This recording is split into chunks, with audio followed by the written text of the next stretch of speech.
Welcome to the Courtroom Sciences Inc. podcast. My name is Steve Wood. I'm a litigation consultant here at CSI. And today's topic, we're looking at the relationship between political affiliation and jury verdicts. Thought this would be an interesting topic at this time due to the current political landscape and the fact that political orientation and affiliation has become a widespread topic of interest, not only just with litigation consultants, but with attorneys as well. Joining me for this discussion today is Dr. Lorie Sicafuse, who is also a litigation consultant here at Courtroom Sciences. So thanks, Lorie, for taking the time out to come and talk to me about this topic. Thank you for having me. And as we know, you and I both know that kind of the common belief that attorneys and us and people have is that Republicans are bad plaintiff jurors and Democrats are bad defendant jurors. But what has the prior research really shown regarding this topic? Right, and actually, there is no prior research regarding this topic, which is very interesting. And given the interest in it, most of the jury decision-making research is conducted by academics, and it's conducted in the criminal realm, which is very different from the civil realm. So there's actually no published research out there that examines the relationship between civil jurors' political affiliation and their verdict preferences. But you had done it because you and I have been talking. That's why I wanted to make sure to bring you on because I've been interested in this and wanted to kind of hear what you had found because you just recently did some research on this, didn't you? Yeah, we did. A colleague of mine at Courtroom Sciences, another litigation consultant, Dr. Melissa Loberg, and I decided, well, since there is no published research out there, let's take a look at it ourselves. We collect data from all the mock trials and pretrial research projects we do, and we also collect data from actual jurors and post-trial interviews. And we took a sample of almost 800 jurors and data collected in the last year or two because we really wanted to look at the more current relationships given new sociocultural changes and all the divisiveness in that. So with these 800 jurors, we had information on their political affiliation and, of course, their verdict preferences.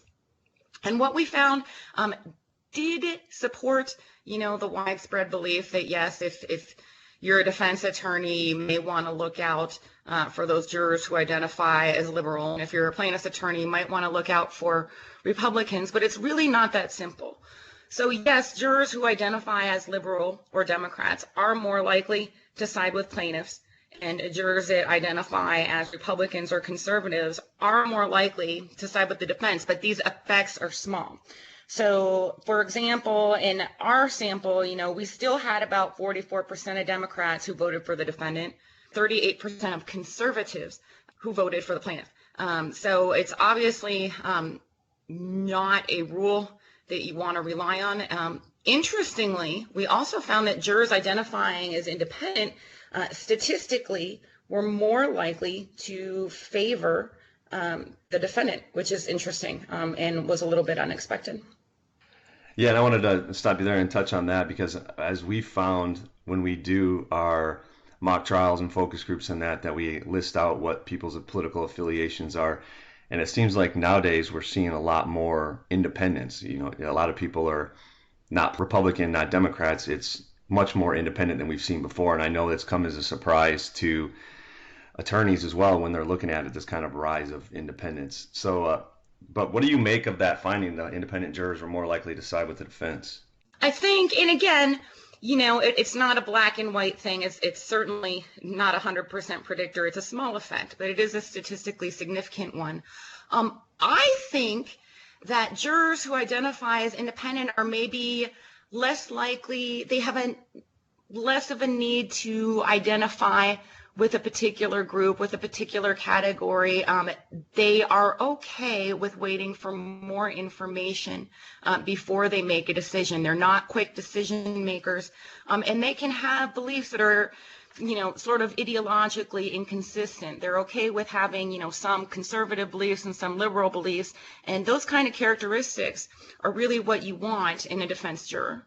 Yeah, as we like to say, when we are looking for jurors, we're always looking to find who is it that can say, especially doing voir dire, is when you're asking questions that you hear them say kind of the hot button issues of, oh, I can wait till I hear both sides, or I need more information. I need more information. Those are going to be the people who are more apt to not all of a sudden just dig in and wait to hear more information. So they're on kind of on the fence, and then as they get more information, they tend to make a better decision. But what I wanted to know too is, a lot of times we work on various cases across the country. And did you find any differences across case types in your results as far as the political affiliation goes?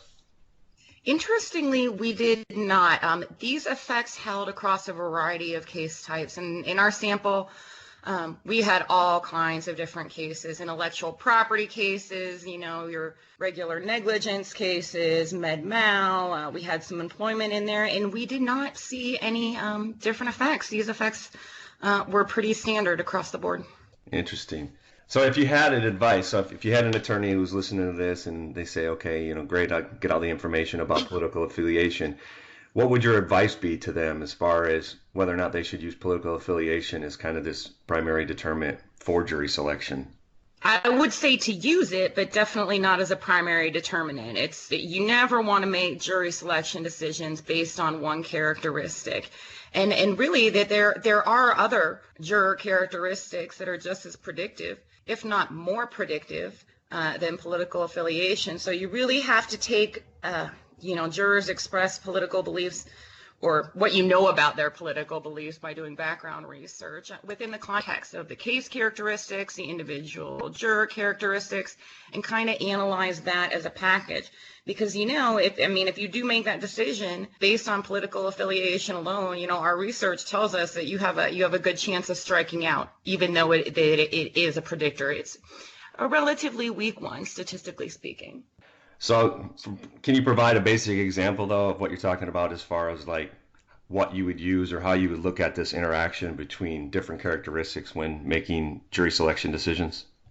Yeah, of course, you always have to think about your particular case. And the truth is that, there's a certain set of beliefs and ideology associated with those who self-identify as liberal, and a certain set of beliefs and ideology associated with those who identify as conservative. And in some of your cases, depending on what the case is about and the specific issues, for example, if you're a defense attorney, conservatives really might not be so great for you depending on their beliefs. For example, in cases where there's really nobody else to point the finger at. So let's say, for example, you have a med mal case and you have a plaintiff that's completely blameless.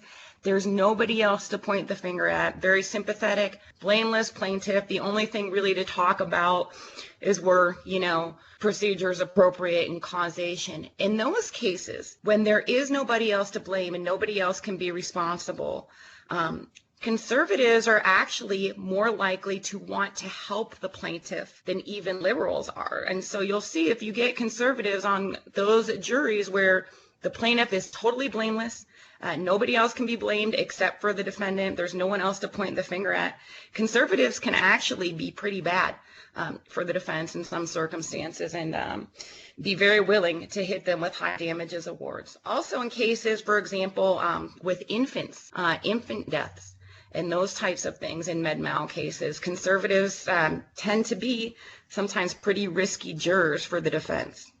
Interesting, yeah, and I'm sure that probably goes back to especially when you were talking about when there's no one else to point the finger at, then conservatives tend to be more apt to side with the plaintiff. And I'm sure that goes back to the kind of the idea of personal responsibility. And if there's no personal responsibility on the plaintiff, then the personal responsibility has to fall onto the organization. You're absolutely right. Yep. So I wanted to talk too is doing this jury research across the country and doing it in a bunch of different venues and stuff. I know that there's kind of a common notion that the political culture of a venue gives one party an advantage over the other, but have you really found that to be true, that the political culture tends to be advantageous to one party? I mean, every once in a while, but you really have to be careful about that. I mean, if you take East Texas, there's a reason why 33% of all IP cases are tried over there, and it's certainly not because of the political leanings of the venue, which is strongly conservative. Really, when you rely on that, it's great, we're going to try this case here, that can backfire. Now, I'm not saying you should never want to change the venue, because of course some venues are more favorable than others, and sometimes it is because of the beliefs, but you have to be careful. We're seeing a lot of big plaintiff verdicts, obviously in the Rust Belt states and traditionally red jurisdictions in Ohio and West Virginia. We're seeing them in Michigan. We're seeing them in Minnesota, and we're even seeing quite a few in conservative Iowa, which isn't your red Rust Belt. So we're seeing that. And on the flip side, we've had several big defense victories actually up in Cook County. So you definitely have to be careful. You can't rely on the political orientation of an overall venue too much. And my guess is too, part of the reason why is you've seen these big verdicts, as you and I both know, is really partly due to this reptile theory that's been coming out too, the reptile strategies that a lot of the plaintiff attorneys are using these days to help with cases that what may have been low dollar values prior now are becoming high value ones. So really, how do you see this aggressive plaintiff reptile approach play out in these traditionally conservative venues? Because you were talking about how you've been surprised to see these large verdicts coming out of those kind of red Rust Belt areas. Yeah, and that's a great question, because we hear, from several attorneys, well, this is a conservative venue, or this is a rural venue, and this is full of common sense jurors, and they're not going to be susceptible to those reptile approaches, and they're not going to be susceptible to these aggressive plaintiff tactics. They're not going to be fooled by that at all. We get unpleasant surprises when we realize that these rural conservative jurors, those in traditionally like Rust Belt jurisdictions, but also, farmers, small town jurors, good common sense jurors are actually susceptible to these reptile tactics, just like any other juror, despite their political affiliation and the fact that they do have a strong work ethic and they're all into common sense. But at these reptile tactics, again, they're just highly effective. They provide a simple rule for jurors to evaluate the merits of the case. And also, I think in some of these rural areas, jurors have a lot of common sense, but they're also pretty naive, and they also want to believe the best in people. And so, they are susceptible to kind of courtroom antics, and they are susceptible to these reptile attacks, and they do perceive, all of these efforts at asking for tens and millions of dollars is pretty much honest, if that makes sense. Yeah, absolutely.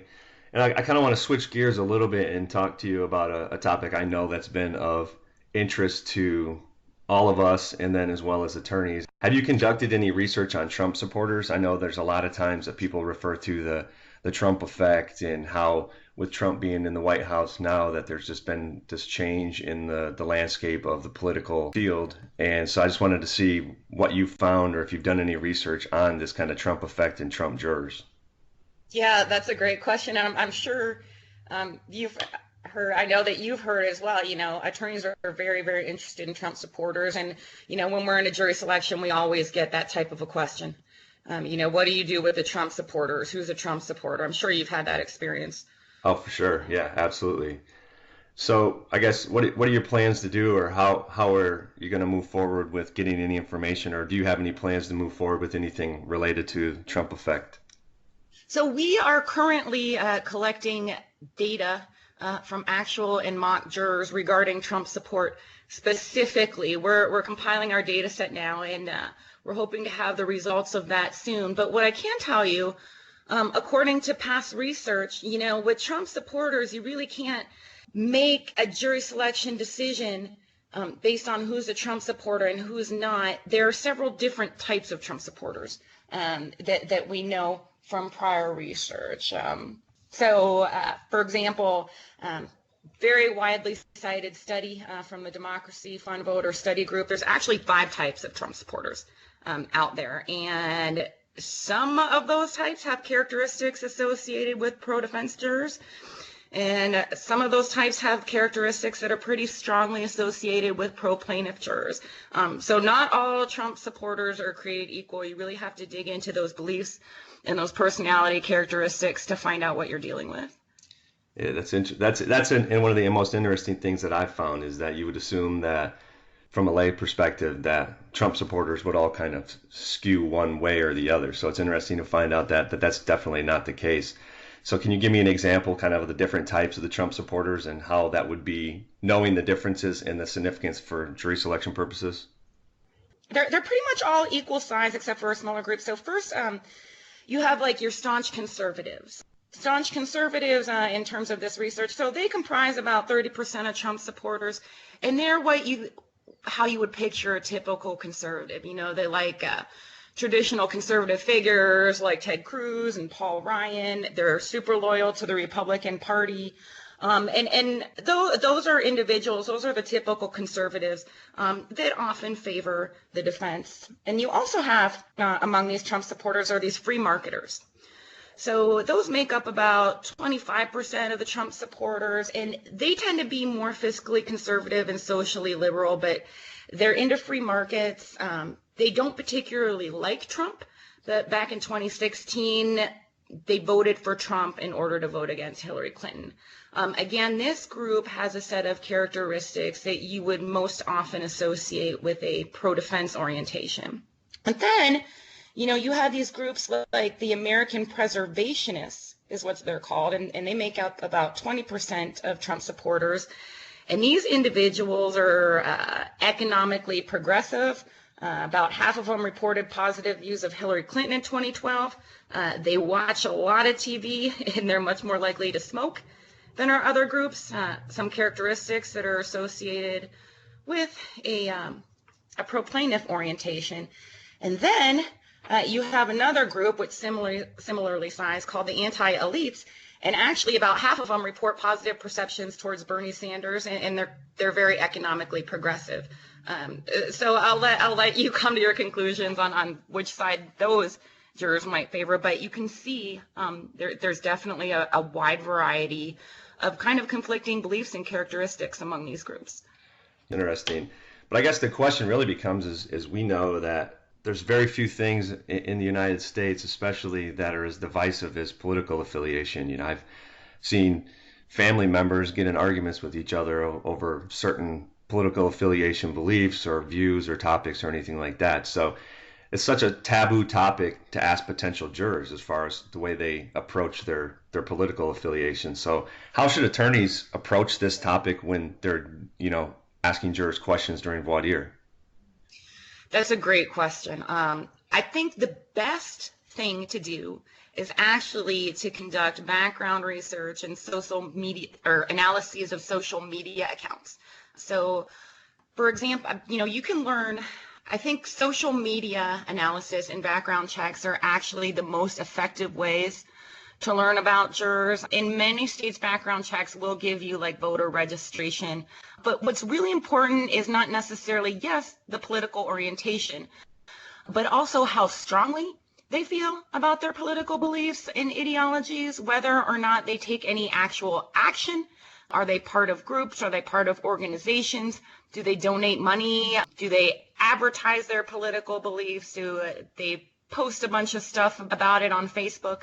So looking at juror social media profiles can really, really be useful. I know that sometimes jurors are smart enough to keep their social media accounts private, but that tells you something about jurors too. And, we hear from a lot of attorneys that will say, well, we don't get juror lists or we don't get names of prospective jurors until the morning of jury selection.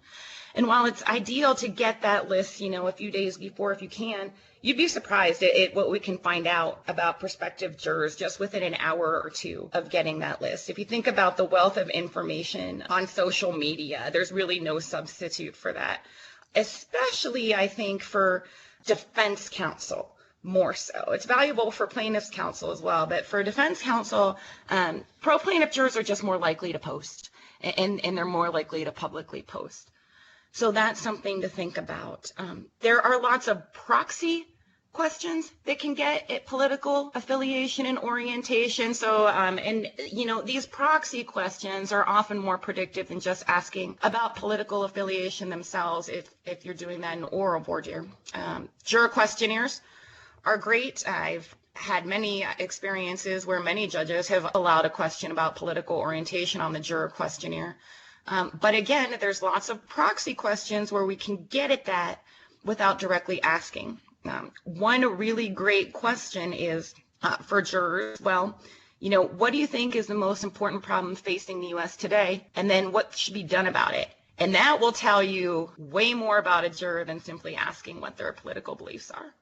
Because the thought is to get their opinion as far as how strongly or what it is that they're looking for is the biggest problem, and then as far as the actions of what they think should be done. Because as jurors, some jurors are going to have more extreme views of what they think should be done versus those other jurors. So the idea that if frivolous lawsuits are one of the biggest problems in the United States today, and a juror is willing to wave a magic wand and get rid of all lawsuits, that's a lot different than a juror who says, well, frivolous lawsuits are a problem, but no, I wouldn't wave a magic wand and get rid of all of them because some of them have merit versus some of them don't. Yeah, exactly. And I think it's really informative to see what the jurors' suggested solution to their problem is, because, obviously if they offer a quick and easy solution to a very complex, widespread problem, that tells you a lot about the juror and the extent to which they'll be risky for you. Okay. Or beneficial to you, depending on what side you're on. Right, exactly. Well, I don't want to take up much more of your time, but I do want to ask, if you could provide counsel kind of with a single take-home message that you could distill all this research down into something that's actionable for counsel, what would it be? Jury selection and analyzing these prospective jurors is rarely ever simple. So in addition to looking at political affiliation, you really have to look at a multitude of characteristics, how they interact with the case, how they're going to interact with group decision-making dynamics. So it's a lot to consider. So it's good to have somebody like a litigation consultant on your side doing that analysis for you so you can really concentrate on the legal aspects of voir dire. Great. Well, Lorie, I appreciate you taking the time out to chat with me about this. So thanks again. Thank you so much.